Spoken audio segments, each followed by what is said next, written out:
change in government, change in textbooks, that's the saga that seems to be continuing. Are we playing with textbooks and the syllabus? Worse, the minds of young children. Barely days after announcing that teachings of Hindu gods Ram and Krishna will be included in schools and college curriculums, Madhya Pradesh Chief Minister Mohan Yadav has come out with another announcement. Students in the state will now study a chapter on the 1975 emergency. According to the Chief Minister, this chapter will explain the excesses and repression committed during the emergency period from 1975 to 1977. Mr. Yadav has said that the goal is to make the current generation aware of the struggles faced during that time. Why is this concerning? This new development is raising eyebrows for several reasons. First, it comes right after a controversy over the revised NCERT Class 12 Political Science textbook. The new textbook has some significant changes, including altering the text about Ayodhya and the Babri Masjid. The Babri Masjid is now it has been referred to as a three-domed structure, and the detailed text on Ayodhya has been reduced from 4 pages to just 2. Critics, especially from the opposition, argue that these changes are attempts to saffronize and rewrite history by altering how historical events and religious topics are presented. There are concerns that the students are being exposed to a biased version of history. So what does this mean for students? Remember, just recently, the change of India to Bharat in the textbook. Is the BJP attempting to saffronize the curriculum, as the opposition claims? I'm being joined by R.S. Patania, who's a spokesperson for BJP, Dr. Sudha Acharya, who's the chairperson for National Progressive School Conference, and Kamru Choudhury, who's a political analyst. Thank you very much, all three of you, for joining us. Mr. R.S. Patania, may I ask you one question? If Madhya Pradesh government wants to include a chapter in emergency, can I ask you a very simple question? Why wasn't it included all this while? Students need to study about emergency. How was it not in curriculum? You get what I'm asking you? In 2024, you're including a chapter on emergency. BJP governments have been there in Madhya Pradesh as well. What are we talking about? Students have not been studying, those who have been in the state syllabus have not been studying emergency. Is that what you're saying? Because I have studied about emergency in my school days.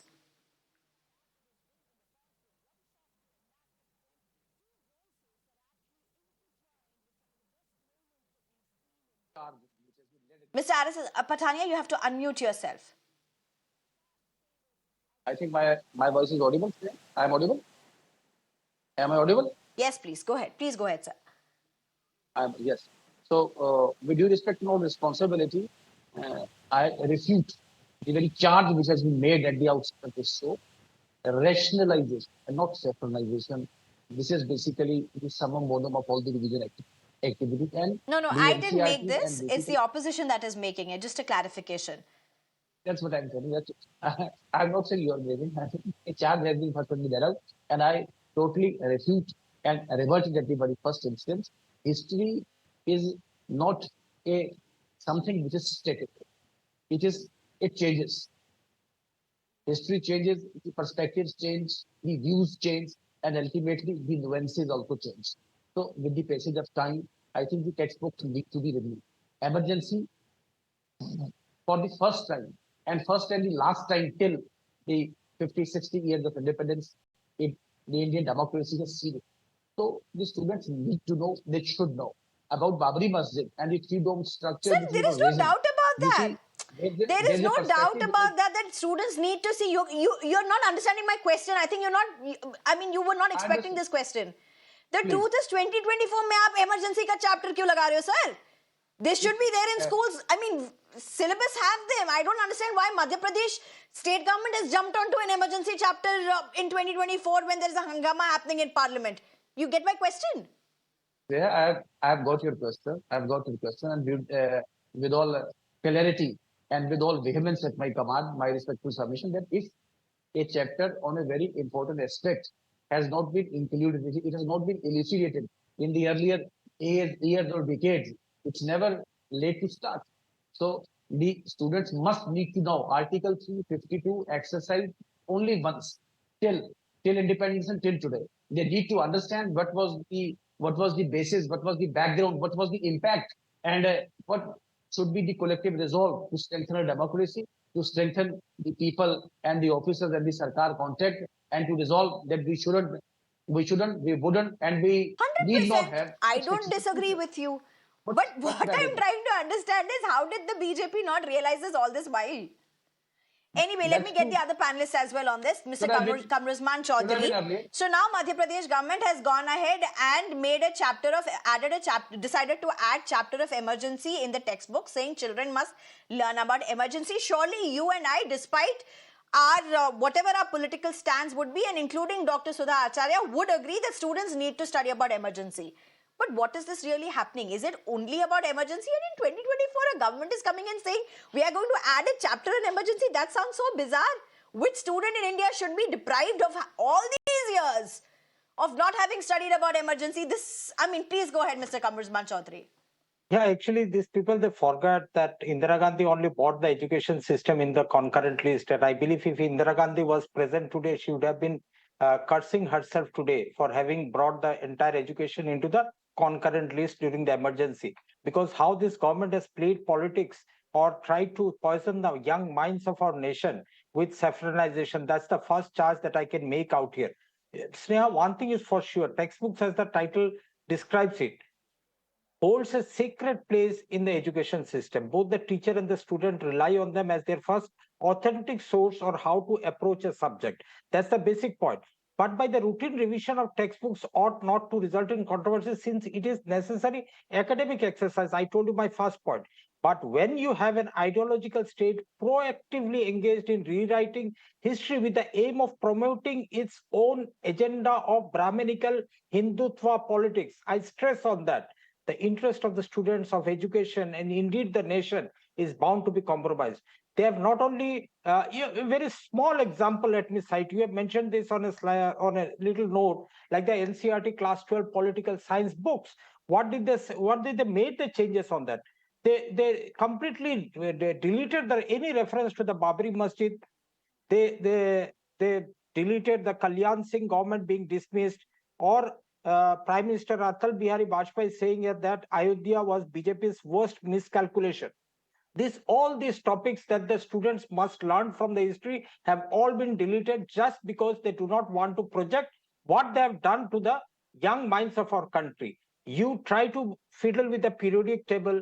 Sneha, I'm a science student. I know what periodic table means to me as a chemistry student.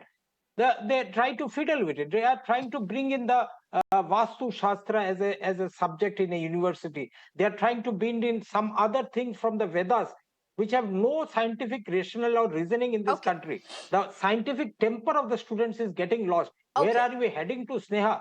Questions will be asked, and the answer needs to come out from the ruling dispensation out here. I don't know whether I am right with my criticism or not, but the national education policy of 2020 wanted the entire was wanted by the entire ecosystem of the right wing so that they can fiddle with the textbooks, they can fiddle with the syllabus, they can fiddle with how we studied Okay. all along. All right. If Okay. there was something wrong in our education system, Okay, there let was me just get in Dr. Sudha Acharya. I think no one better than her to also put things in perspective. Dr. Sudha Acharya, governments come and go, but shouldn't textbooks stay on? And of course, sensibilities change. Of course, more research comes to light. There's more that needs to be added. There are so many aspects that get revised. Surely, courts' verdicts come and go. Things are redefined. But how, I, where does one draw the line? Are the minds of these young students the experiment ground for breeding political ideology? Is that what it's turning into? Yeah, I believe what you are saying. See, changes in the textbook continuously. Like in April 1st, we have started with the new session. And within 2 months, we have changed political science and history, the curriculum or one chapter, either we have added or deleted. But we all follow NCERT textbook. These are the guidelines for the teachers. But these books were printed in 2005. So when we talk about Indian foreign policy or any other policy, it has been hugely updated. So as teachers, we can't teach our children the fact and figures of 2005. So in my opinion, with the advent of new True. education policy or curriculum framework, so many foundational literacy, numeracy, internship, career counseling, so many things have been focused. So why we are not focusing on delivering quality education? I would not enter into the politics of textbook and the content. Every political ideology, when they come, they bring in their ideology. It is okay. So as you said, emergency, I have also grown up studying emergency, what happened, the perspective, everything. So but continuously changing textbook creates confusion among educators and the teachers who are delivering in the classroom. So my contention is to focus on quality education. Like we have read the report of Pratham, which came out. I mean, we have seen that 14 to 18 year age group students, they don't know their future. You know, they don't have any role modeling, no career counseling, the avenues where they can go in. The current scenario of NEET, JEE, all of us are suffering through that. Why so much demand for NEET and JEE? Because students, they don't know, they are not aware about other avenues. These are not two employment avenues which are available. So why we are not empowering our students with 21st century challenges, what is awaiting them in future? We are one hand talking about AI, coding, computer learning, AR, VR, and other way we are talking about globalizing Indian knowledge system. There is nothing wrong about it. We should, but changing curriculum and textbook very frequently is only creating confusion in the minds of educators. It is Aris not doing Patania, any would you good want to to respond students. to what Dr. Sudha Acharya is saying? It's not me, it's not a journalist, it's an expert, domain expert who is saying. Do you want to respond to her? Yes, Sneha, about history, it is said that it is written by the conqueror and suffered by the vanquished. And if the lines don't write their own history, I think the history of hunt will always glorify the hunter itself.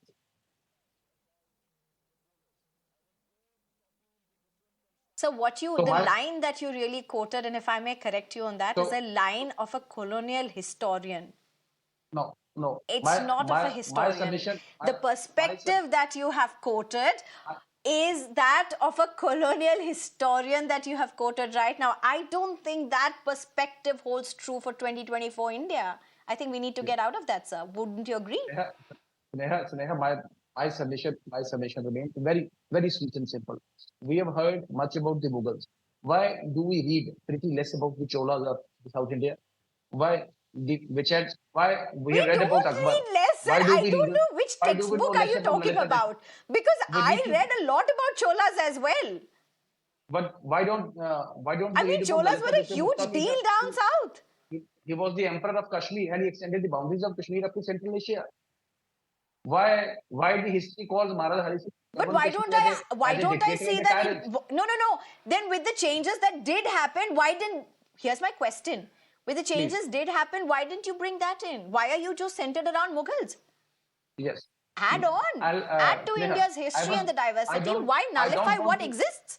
yeah, I don't want to downplay. I don't want to downplay the history of Mughals. I think things have to be seen in the rational perspective. I see the perspectives change, the visions change, the level of understanding remain. I started with this is just a rationalization. It happens each and every time. And now the government has decided that NCERT will review the textbooks every year. So I think this is a professional outlook. This is a more axiomatic outlook which is need to be poured in the syllabus and the history which is being read by the students of this Kamruzman country, Chaudhary, particularly this Madhya isn't Pradesh also. politicization, this is It shouldn't be politicized. rationalization. Shouldn't be politicized. That's my humble view. It should not be No, politicized in any case. There should not be political overtones and undertones to it. I Okay, do okay, respect let it, me just go and to Kamruzman Chaudhary, sir. Let me I get his yeah. humbly request response. I Can I humbly request your respond, position please? parties also. You Also know, please don't draw Sneha, it's political very lines over it. unfortunate that the government of the day thinks by changing names, by changing the NCERT textbooks or history books or sociology books, they will be able to rewrite the history. They want to rewrite the history, but on their own perspective, they want to rewrite, tell us about an India that never existed, create enmity within communities. That's their main goal. They have changed names of the cities, they have changed names of railway station, of roads, with the only purpose to create division within the society. The NCERT is the pivotal textbook agency in the country. And 30 of the eminent writers who wrote the NCERT books, they asked the NCERT to delete their names from the books because they do not subscribe to the content that is there now being Okay, published. one question, Kamru Choudhury. What would you tell to the critics who say that, listen, NCERT's or syllabus, school syllabus for a very long time was written from the lens of the left liberal, and they're just equalizing it. And that's why people like R.S. Patania would say this is rationalization. How would you respond to that? I told you, rewriting the textbooks of our students is nothing wrong in it. It has to be an evolution coming out. Every textbook needs to be updated with newer facts for a progressive society. This is the only source of knowledge for our students. And if we say that we are trying to rewrite the minds of this young generation with what we want them to be, then there is wrong in it. You want to saffronize the education, it is wrong. You want to put them to judge themselves the books that they are studying, then it's the right approach for an education out here. Let them infer what went right, what went wrong. Don't try to impose that this was wrong in the history and so we are rewriting this, and you better the policy of a pseudo nationalism that is you can understand in these textbooks that are being written right now. You are trying to recalculate what would have happened in the some 500 to 600 years back and asking the present mind to be poisoned. Let me just go. We're short on time, sir. We're short on time. Dr. Sudha Acharya, strong allegations coming in here from the opposition. They have been calling this saffronization of the education, repeated attempts of changing syllabus. Somebody who deals with children, I want to ask you a question. What would this mean for the Indian education system in the international light? Students who want to go abroad and study, students who want to pursue research at higher levels, students who would want to go and take fellowships and go and study abroad. Does this all matter? Yeah, I would say that we are focusing so much on skilled India, skill education, vocational education, and two level of every subject. So many new concepts we are talking about. When we talk about two level of every subject, where are the books? In maths, we have introduced two level, basic and standard, but we have one book, same classroom teaching. Only in board exam, we get two question paper. So this won't help. Instead of focusing in, if we are introducing new policy, then are we working towards that? Two level textbooks are not available. If I talk about skill education, we just have PDF form of web application, AI or any other skill education. It is only available on PDF form. Teachers don't have a book in hand. So these things to be focused by NCERT rather than adding here or deleting there. They should completely refresh the NCERT book at the current level. Okay. All right. Thank you very much, all three of you, for joining us. R.S. Patania, Dr. Sudha Acharya, as well as Kamru Choudhury. Thank you so much. We may never come to a conclusion on this particular thing, but India needs to rethink its education system, whether it be the curriculum we are studying or the massive protests that are rocking India, where even exams don't seem to be able to be conducted the right way. India needs to reimagine its education system. Thank you very much for joining us.